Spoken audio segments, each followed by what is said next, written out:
प्रिय विद्यार्थियों, समाज कार्य, समाजशास्त्र और समाज विज्ञानों के अंतर्गत लिंग संबंधी अध्ययनों को अत्यंत महत्वपूर्ण विषय के रूप में सम्मिलित किया है।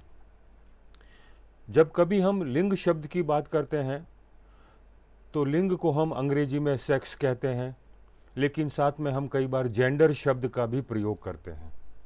आज हम सेक्स एंड जेंडर के संबंध में मूल रूप से बात करेंगे कि सेक्स का तात्पर्य क्या है, दैट इज बायोलॉजिकल कंस्ट्रक्शन जो प्राणी शास्त्रीय है, और दूसरा जेंडर जो सोशल कंस्ट्रक्टेड है, जो समाज द्वारा बनाया गया शब्द है। एक विशेष लिंग के आधार पर उसकी सामाजिक व्याख्या की जाती है। जब कभी हम भारत में लिंग के बारे में बात करते हैं तो प्रारंभ से लेकर आज तक लिंग को लेकर असमानता हर स्तर पर दृष्टिगत होती है। कहने को तो हम कहते हैं यत्र नार्यस्तु पूजन्ते रमन्ते तत्र देवता, लेकिन कई बार हम ये भी देखते हैं हाय अबला तेरी यही कहानी, आंचल में है दूध और आंखों में है पानी। और फिर हम कई बार ये भी कहते हैं ढोर शूद्र पशु और नारी ये सब ताड़न के अधिकारी। इसका तात्पर्य यह है कि हमारे समाज में सेक्स को लेकर, लिंग को लेकर प्रारंभ से ही असमानता व्याप्त रही है। इसीलिए हम आज विषय पर चर्चा करें कि अंडरस्टैंडिंग जेंडर, जेंडर को समझना है, लिंग को समझना है कि लिंग क्या है।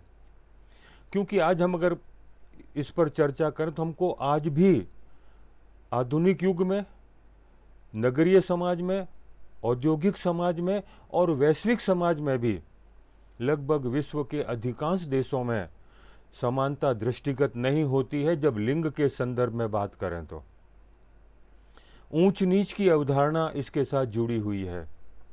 इसका बहुत सरल अगर उदाहरण हम लेना चाहें तो किसी भी ऐसे अस्पताल में जहां पर महिलाएं संतान उत्पत्ति के लिए जाती है, वहां पर अगर हम देखें माइन्यूटली, अगर हम बहुत सूक्ष्म रूप से अवलोकन करें तो हमको लगता है कि जब कई खबर आती है कि लड़का पैदा हुआ है तो कितनी खुशी आंखों में चमक के रूप में दृष्टिगत होती है।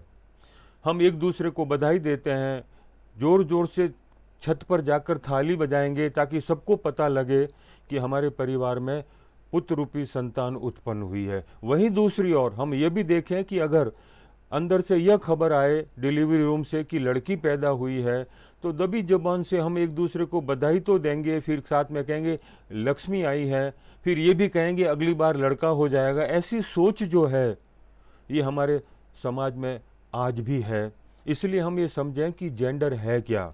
उस जेंडर के संबंध में जब बात करते हैं तो समाज वैज्ञानिकों ने समाज और सामाजिक व्यवहार का अध्ययन करने के लिए विश्लेषणात्मक श्रेणियों के रूप में विभिन्न अवधारणाओं का उपयोग किया है।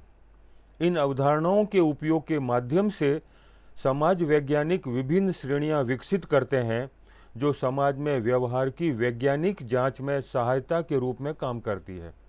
इन अवधारणाओं में लिंग यानी सेक्स और दूसरा जो शब्द है जिसको हम कई बार लिंग के रूप में ही लेते हैं पर कई बार हम इसको यौन भी कहते हैं, जिसे जेंडर कहते हैं, दो महत्वपूर्ण अवधारणाएं हैं। लिंग अध्ययन में ऐसी कई अवधारणाएं व्यवहार के अध्ययन के लिए एक रूपरेखा प्रदान करती है। ये हमारे अध्ययन का आधार भी है। उदाहरण के लिए लिंग की अवधारणा पहली बार 1984 में आइल्स मैथ्यूज द्वारा स्त्रीत्व फेमिनाइन के निर्माण के अध्ययन के रूप में विकसित की गई।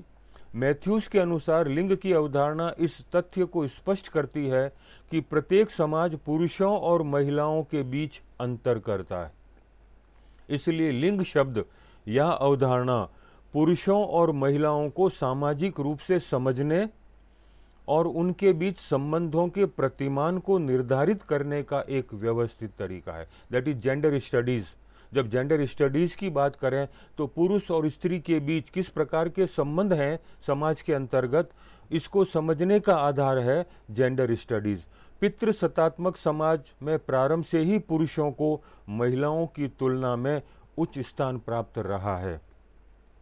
लिंग के संबंध में बात कहना बहुत मुश्किल है कि लिंग कैसे प्राकृतिक है और यह सामाजिक रूप से कैसे निर्मित होता है, क्योंकि जैसे ही एक बच्चा पैदा होता है परिवार और समाज बच्चे को लड़की या लड़के के रूप में सामाजिक बनाने की प्रक्रिया शुरू कर देते हैं।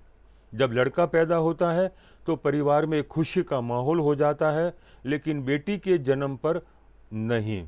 बेटों को प्यार, सम्मान, भोजन और स्वास्थ्य देखभाल अधिक दी जाती है। कई बार हम स्त्रियों को यह भी आशीर्वाद देते हैं, सहस्त्र पुत्रों की माता बनो, कहकर महिलाओं को हम धन्य से जोड़ते हैं। इसी तरह जब लड़कों को सख्त और मिलनसार होने के लिए प्रोत्साहित किया जाता है, वहीं लड़कियों को सरल, आज्ञाकारी और घर से बाहर न जाने के लिए प्रोत्साहित किया जाता है। बच्चे क्या पहनते हैं, कैसे खेलते हैं, पेड़ों पर चढ़ना या साइकिल चलाना, सभी पहलू लिंग से निर्धारित होते हैं। और यह पूरी की पूरी प्रक्रिया हम समाज विज्ञान और समाजशास्त्र के अंतर्गत, सामाजिकरण के अंतर्गत देखते हैं, दैट इज सोशलाइजेशन। जब बच्चे का समाजीकरण होता है तो एक अवस्था, मौखिक अवस्था के बाद जो सोपान अवस्था आती है, ऑडिपल अवस्था आती है, उसमें यह सिखाया जाता है कि तुम लड़का हो या तुम लड़की हो, तुम्हें इस तरह का व्यवहार करना है, तुम्हें इस तरह का व्यवहार नहीं करना है, तुम्हें इस प्रकार के संबंध विकसित करने हैं, तुमको इस प्रकार के संबंध विकसित नहीं करने हैं। अर्थात वहीं से यह भेदभाव प्रारंभ होता है कि लड़का क्या पहनेगा, कैसे बात करेगा, किस तरह का व्यवहार करेगा, लड़की क्या पहनेगी, किस तरह से बात करेगी और किस तरह का व्यवहार करेगी। यानी यहीं से उसका यह समाजीकरण की प्रक्रिया में सीखने का आधार प्रारंभ होता है कि लड़के को अलग प्रकार का व्यवहार सीखने के लिए कहा जाता है और लड़की को अलग प्रकार का व्यवहार सीखने के लिए कहा जाता है। छोटे भाई बहनों की देखभाल कौन करेगा? बच्ची करेगी। पानी कौन लाएगा, खाना पकाने का काम कौन करेगा, घर में सफाई कौन करेगा, ये सब बातें ये तय करती है कि बच्चा लड़की है इसलिए उसे इस प्रकार का कार्य करना है, और यह बच्चा लड़का है इसलिए इस प्रकार का कार्य उसे नहीं करना है। यहीं से लिंग भेद सामाजिक अंतरक्रियाओं के माध्यम से विकसित होता है। समाज में महिलाओं और पुरुषों को जिन विभिन्न स्थितियों और पदों का आनंद मिलता है, वे वास्तव में सामाजिक और सांस्कृतिक रूप से निर्धारित होते हैं। यह मानव निर्मित है और प्रकृति का इसमें बहुत कुछ लेना देना नहीं है।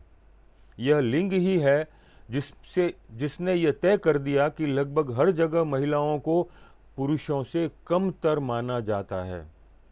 उन्हें कम अधिकार प्राप्त हैं, कम संसाधनों पर नियंत्रण है और वे पुरुषों की तुलना में अधिक समय तक काम करती हैं, लेकिन उनके काम को या तो कम महत्व दिया जाता है या जहां भुगतान है वहां पर उन्हें कम भुगतान दिया जाता है।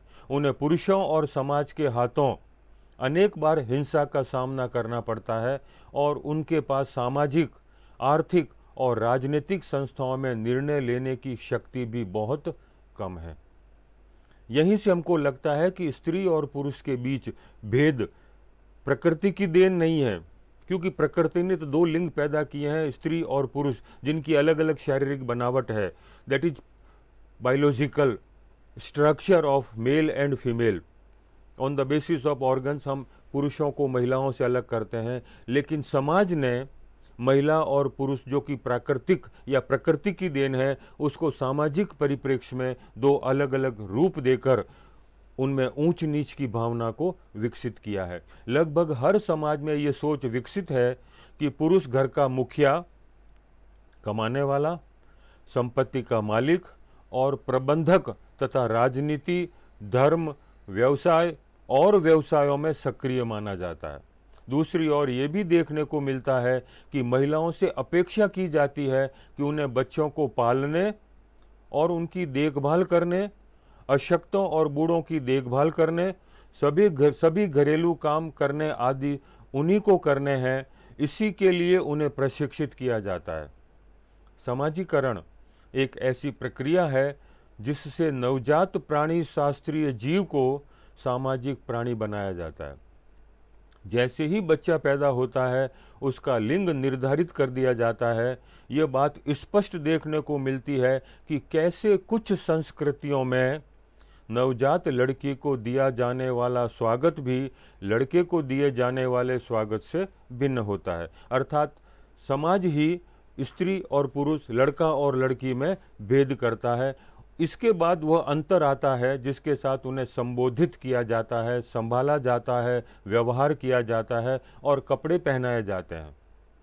और इन तरीकों के माध्यम से उन्हें सिखाया जाता है कि समाज का हिस्सा बनने के लिए उन्हें कैसा व्यवहार करना चाहिए। समाजीकरण की वह विशिष्ट प्रक्रिया जो बच्चों को उनकी लैंगिक भूमिका सिखाती है, जेंडरिंग भी कहलाती है। विभिन्न सामाजिक पद्धतियों के द्वारा बच्चों को यह सिखाया जाता है कि उन्हें पुरुषों और महिलाओं के लिए उपयुक्त व्यवहार, दृष्टिकोण और भूमिकाएं सीखनी है, और यही बात समाजीकरण के माध्यम से उन्हें सिखाई जाती है। लिंग की अवधारणा पुरुषों और महिलाओं के बीच व्यवहार में अंतर का अध्ययन करने और समाज द्वारा मूल रूप से जैविक, दैट इज बायोलॉजिकल, और सामाजिक निर्माण के रूप में इन अंतरों के आधार का विश्लेषण करने में मदद करती है। लिंग और यौन अर्थात जेंडर स्टडीज में बहुत महत्वपूर्ण विषय है, और समाज कार्य के अंतर्गत भी हम जब लिंग यानी सेक्स और यौन यानी जेंडर की बात करते हैं तो किस आधार पर इनमें भेदभाव किया जाता है, उनकी परिस्थिति क्या है, उनके कार्य क्या हैं, उनके सामने कौन कौन सी समस्याएं हैं, उन समस्याओं का कैसे निराकरण किया जाए, किस प्रकार से उनमें भेदभाव होता है, इन सब का अध्ययन समाज कार्य के अंतर्गत किया जाता है। जब हम शब्द सेक्स की बात करते हैं या यौन लिंग जेंडर की बात करते हैं तो शिक्षाविदों, समाजशास्त्रियों, शोधकर्ताओं और नारीवादी लेखकों द्वारा जैविक रूप से अलग पुरुषों और महिलाओं और सामाजिक रूप से अलग पुरुषों और महिलाओं के बीच अंतर करने के लिए उपयोग की जाने वाली अवधारणाएं हैं। एक जब सेक्स की बात करते हैं तो वह प्राणी शास्त्रीय, जिसमें पुरुष और स्त्री दोनों की शारीरिक बनावट अलग अलग है, लेकिन कहीं पर भी ऊंच नीच नहीं है, कहीं पर भी भेदभाव नहीं है। लेकिन जो सामाजिक रूप से सेक्स और जेंडर की बात करते हैं तो दोनों के प्रकार भिन्न भिन्न हैं, दोनों का स्तर भिन्न भिन्न है और समाज में दोनों की परिस्थिति भी अलग अलग है।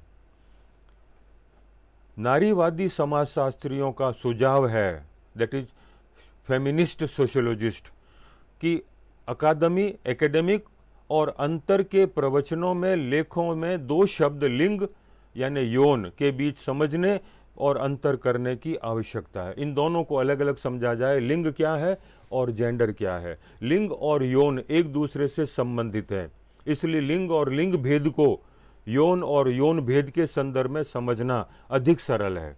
किसी संदर्भ में लिंग और यौन की परिभाषा और अर्थ की विवेचना की जानी चाहिए ताकि समझ में आ जाए कि सेक्स क्या है और जेंडर क्या है। प्राकृतिक विज्ञानों में, विशेष रूप से प्राणी शास्त्र में, स्त्री पुरुष के जैविक लक्षणों का वैज्ञानिक अध्ययन किया जाता है, जिनके अंगों की बनावट के बारे में अध्ययन किया जाता है। इनका जैविक और पुनर्जनन कार्यों पर भी ध्यान केंद्रित रहता है। विगत वर्षों में ऐसे अध्ययनों को योनि भेद, सेक्स डिफरेंस से संबंधित किया जाने लगा। समाज विज्ञानों में, विशेष रूप से समाज कार्य और समाजशास्त्र में, स्त्री पुरुषों का अध्ययन लिंग भेद के आधार पर किया जाता है, जिसका तात्पर्य है कि उन्हें सामाजिक अर्थ प्रदान किया जाए। स्त्री और पुरुष का अध्ययन सामाजिक संबंधों को गहराई से समझने के लिए किया जाता है। योनि भेद, जेंडर डिस्क्रिमिनेशन, जेंडर डिफरेंस जैविक, सामाजिक यानी बायोसोशियल है और लिंग भेद सामाजिक, सांस्कृतिक, सोशियो कल्चरल है।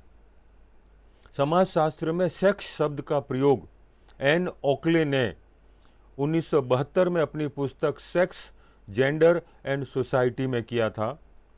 ओकले के अनुसार लिंग भेद का अर्थ है पुरुषों और महिलाओं का जैविक विभाजन, और लिंग से हमारा तात्पर्य समाज में समानांतर और सामाजिक रूप से असमान विभाजन।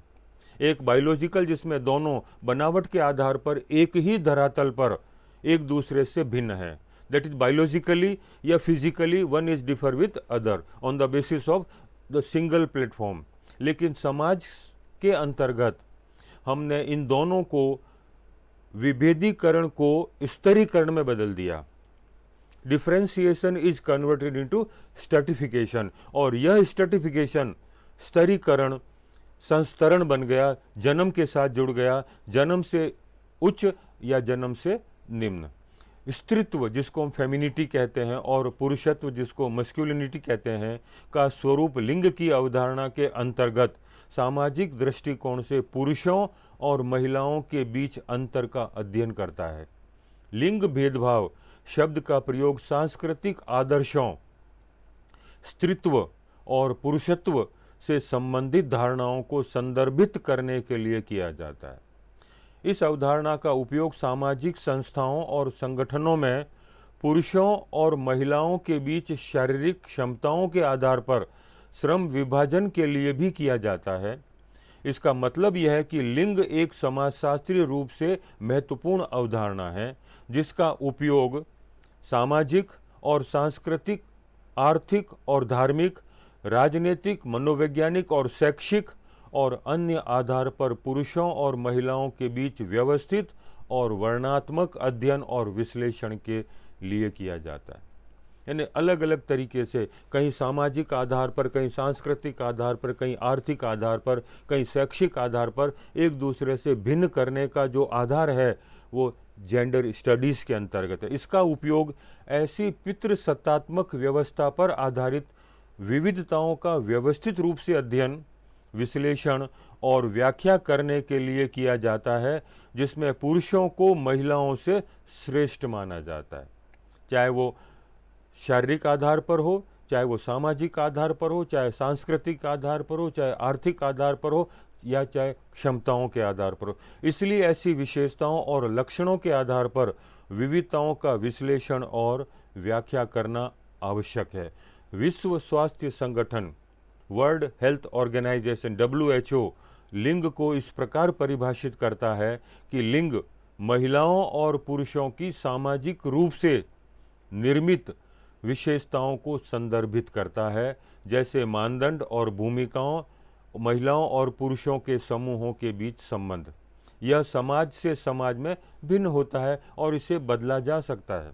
प्रारंभ समय में या हम कहें ऐतिहासिक परिप्रेक्ष्य में बात करें तो महिलाओं को पुरुषों के अधीन रखा जाता था, घर की चार दीवारी में कैद रखा जाता था, गृह कार्य में ही उसे जोड़ कर रखा जाता था, पर्दा प्रथा जैसी प्रथा थी। लेकिन धीरे धीरे समाज में महिलाओं के साथ जो निम्न भाव था वो धीरे धीरे बदला है और आज हम कहते हैं स्त्री पुरुष दो समाज रूपी रथ के वे पहिए हैं जो समान अधिकार, समान कार्य से अगर जुड़े रहेंगे तो समाज का रथ, जो विकास रूपी रथ है, वो तीव्र गति से आगे बढ़ेगा। और यही रूप आज लगभग विश्व में हमें देखने को मिलता है कि महिलाओं को धीरे धीरे हर क्षेत्र में वो अधिकार मिले हैं जो अब तक पुरुषों के पास ही थे।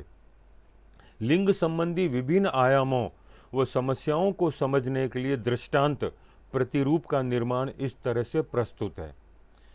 सार्वभौमिक जैविक लिंग, जैसे कहते हैं बायो जेंडर यूनिवर्सल, ये सार्वभौमिक जेंडर शब्द का प्रयोग हम करते हैं लिंगों अर्थात पुरुष या स्त्री दोनों के लिए हम सेक्स शब्द का प्रयोग करते हैं के बीच शारीरिक एवं जैविक अंतर सार्वभौमिक है। दिस इज बायोलॉजिकल ट्रूथ, या हम कहें यूनिवर्सल ट्रूथ कि महिला और पुरुष दो अलग अलग प्रकृति की देन है जो शारीरिक भिन्नता को लेकर पैदा होती है और मूलभूत अंतर जननांगों की बनावट में होता है। जननांगों के बीच अंतर के अलावा नर नारी में लंबाई चौड़ाई, आकार प्रकार, वक्ष स्थलों में अंतर, शरीर में बालों की भिन्नता इत्यादि भी होते हैं जो कि सार्वभौमिक एवं उच्च विकास की वर्तमान स्थिति तक सर्वकालिक रहे हैं। हर जगह पर हमें यह अंतर देखने को मिलता है, पुरुष का शरीर और महिला का शरीर, जिसे हम बायोलॉजी के अंतर्गत नेचुरल मानते हैं, प्रकृति की देन मानते हैं, प्राकृतिक मानते हैं। ये सार्वभौमिक है कि एक पुरुष की बनावट स्त्री की बनावट से अंतर है। इन्हीं अंतरों का लाभ उठाकर जोड़ तोड़ की प्रक्रिया से पुरुष ने नारी का शोषण किया, जिसकी परिणति असमानता की भावना, असुरक्षा की भावना और शक्ति को पुरुष तक ही केंद्रित करने की वृत्तियों से स्पष्ट होता है। पुरुष ये मानता है कि मेरे पास अधिक शक्ति है, इसलिए मैं महिला पर अपना अधिकार जताऊं, और उसी का प्रतिफल हुआ कि महिलाओं की स्थिति समाज में पुरुषों से निम्न आंकी जाती रही। नारी शरीर इसका एक उदाहरण है। नारी के शरीर को अमूर्त, सार्वभौमिक व सारत्व के आधार पर समझाया गया। इसके अंतर्गत उसके प्राणी शास्त्रीय आयामों को दर्शाया गया है। इसके विपरीत नारी शरीर का एक सांस्कृतिक अर्थ है। इसके अंतर्गत प्राणी शास्त्रीय शरीर को सामाजिक और सांस्कृतिक अर्थ प्रदान किए जाते हैं। उसके शरीर को सांस्कृतिक वस्तु के रूप में रखा जाता है, जिसमें कभी कभी विरोधाभासी अर्थ, नियंत्रण व अधिकार निर्मित होते हैं। शरीर का अतः एक अर्थ नहीं रहता। छोटी बालिका के शरीर का अर्थ और किशोरी के शरीर के अर्थ बदल जाते हैं। विवाहित नारी के शरीर के अर्थ भिन्न लगाए जाते हैं। शरीर के अर्थ भिन्न लगाने का जो मूल आधार है वो समाज ही है। अलग अलग अर्थ बनते चले जाते हैं। मृत्यु, बीमारी, वयस्कता, वृद्धावस्था, इन सब स्थितियों में नारी शरीर के अर्थ भिन्न भिन्न होते हैं। शरीर का अर्थ एक विस्तृत उत्पादन की प्रक्रिया है। बाथरूम जाने, खाने की तहजीब, पोशाक पहनने के तरीके, शैली, खड़े रहने का तरीका, बोलने का सलीका, ये सब शरीर का निर्माण व पहचान बनाते हैं। नारी के शरीर को नियंत्रित किया जाता है, वर्गीकृत भी। उसके शरीर को आंकड़ों से नापा जाता है। कमर, नितंब, उरोजों के माप इत्यादि, ये उसकी शरीर की बनावट, ये समाज की देन है और उसी के आधार पर पुरुष और नारी को एक दूसरे से अलग किया है। फिर सार्वभौमिक लिंग परिस्थिति, जेंडर स्टेटस यूनिवर्सल। लिंग का सामाजिक एवं सांस्कृतिक भेद संस्थागत होता है और यह भेद सार्वभौमिक है। अलग अलग समाजों में हमें अलग अलग रूप देखने को मिलता है, लेकिन है ये सार्वभौमिक और साथ में सर्वकालीन भी है। हालांकि इस भेद को प्रकट करने के तरीके भिन्न भिन्न देश और काल में भिन्न भिन्न होते हैं, लेकिन हर समाज एवं हर काल में केवल महिलाएं ही इस भेद के दुष्परिणाम को भोगती रही है। चाहे वो परिणाम शक्ति अथवा प्रभुता से अलग रहता हो या फिर पुरुषों के सामने निम्न स्थिति मायने जैसी बात हो। अगर कोई महिला अपने पुरुष साथी की अपेक्षा ज़्यादा काम करती है तो भी उसे परिवार में अथवा समाज में वह स्थान प्राप्त नहीं होता जिसकी वह अधिकारी है। अफ्रीका में करीबन 70% महिलाएं कृषि उत्पादन करती हैं। भारत में आज भी कुछ ऐसी जातियां व जनजातियां हैं जहां पर पुरुष तो आराम करते हैं और महिलाएं सारे दिन घर गृहस्थी संभालने के अलावा खेतों पर वो अन्य काम भी करती है। समाज के उच्च वर्गों में जहां अमीर महिलाएं कोई काम नहीं करती बल्कि अपने पत्नी अथवा अपने परिवार के सदस्यों द्वारा कमाई हुई दौलत का उपभोग करती हैं, वहाँ ये अमीर महिलाएं भौतिक ऐशो आराम के बावजूद 2 स्थानों पर दूसरी महिलाओं से पिछड़ जाती हैं। पहला तो ये कि उन महिलाओं को उनका संसार मात्र अपने घर तक अथवा कुछ विशिष्ट घरों तक ही सीमित रह जाता है। उनका यह स्थान उनके पति अथवा उनके पुरुष रिश्तेदार तय करते हैं और इस तरह से उसकी शारीरिक सृजनात्मक प्रतिभा संकुचित अथवा नष्ट हो जाती है। दूसरा यह कि इस तरह से उन महिलाओं को शक्ति अथवा प्रभुता अथवा अधिकार से एक निश्चित दूरी बन जाती है और इस तरह उनके गले के स्वर्णाभूषण ही उनके पांव की बेड़ी बन जाती है। अंततः उन्हें स्वर्ण सुसज्जित महल के कैदी की तरह जीवन बिताने को मजबूर होना पड़ता है। यहाँ तक कि विकास परक कार्यक्रमों में महिलाओं को यथोचित सम्मान व लाभ नहीं दिया जाता।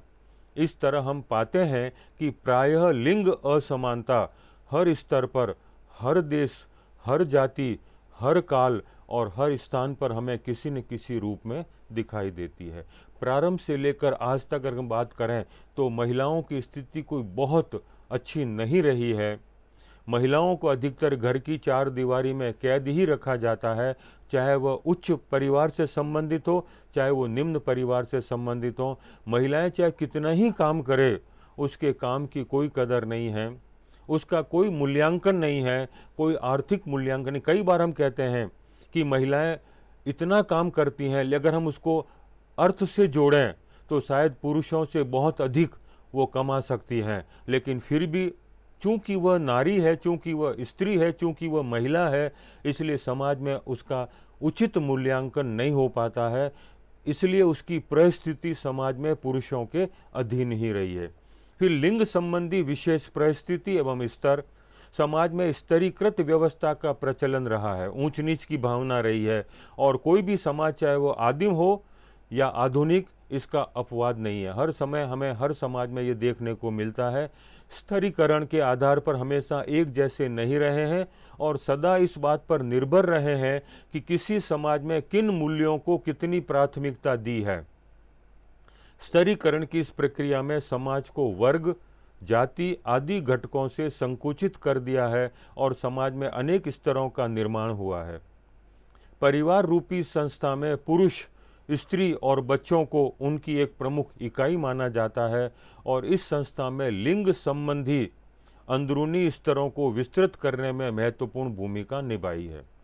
सामाजिक स्तरीकरण की प्रक्रिया में महिलाओं को एक निम्न दर्जा प्रदान किया है और इसी कारण एक लिंग विशेष रूप में उसकी दशा भी शोचनीय है, यानी उसकी स्थिति बहुत अच्छी नहीं रही है। चाहे किसी भी स्तर पर, किसी भी समाज में, किसी भी काल में उस पर दृष्टिपात करें। वर्तमान में मध्यम वर्ग की महिलाएं नए पेशों को, नए उद्योगों को, नई प्रवृत्तियों को अपना रही हैं, लेकिन फिर भी समाज के परंपरागत संस्थागत ढांचे के कारण उन्हें अपने घर, परिवार और परिवेश में अपेक्षित उचित एवं महत्वपूर्ण स्थान नहीं मिल पाया है। आर्थिक स्वतंत्रता के बावजूद उसे सामाजिक स्वतंत्रता व समानता प्राप्त नहीं हुई है।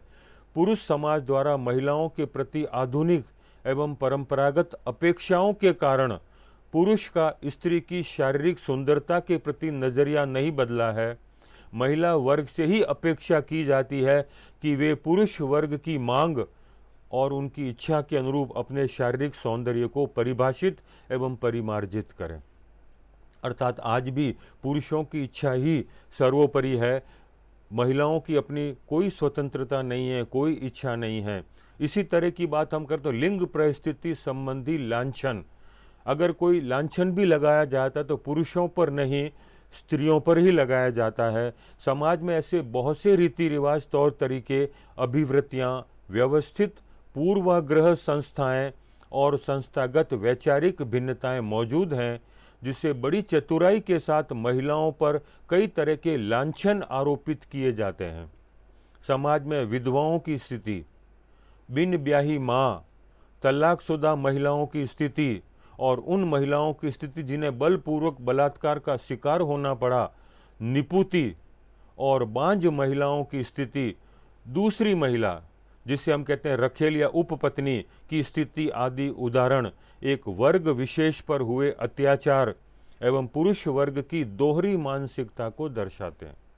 पुरुषों के साथ इस प्रकार के भाव नहीं हैं, लेकिन महिलाओं पर इस प्रकार के लांछन लगाए जाते हैं जो उनकी निम्न परिस्थिति को दर्शाता है। पर्दा प्रथा और अस्पृश्यता की प्रथा और रजोनिवृत्ति और शिशु जन्म प्रथम 4 सप्ताह संबंधी पुरुष द्वारा बनाए गए कतिपय प्रतिबंध महिलाओं को प्रदान किए गए हैं।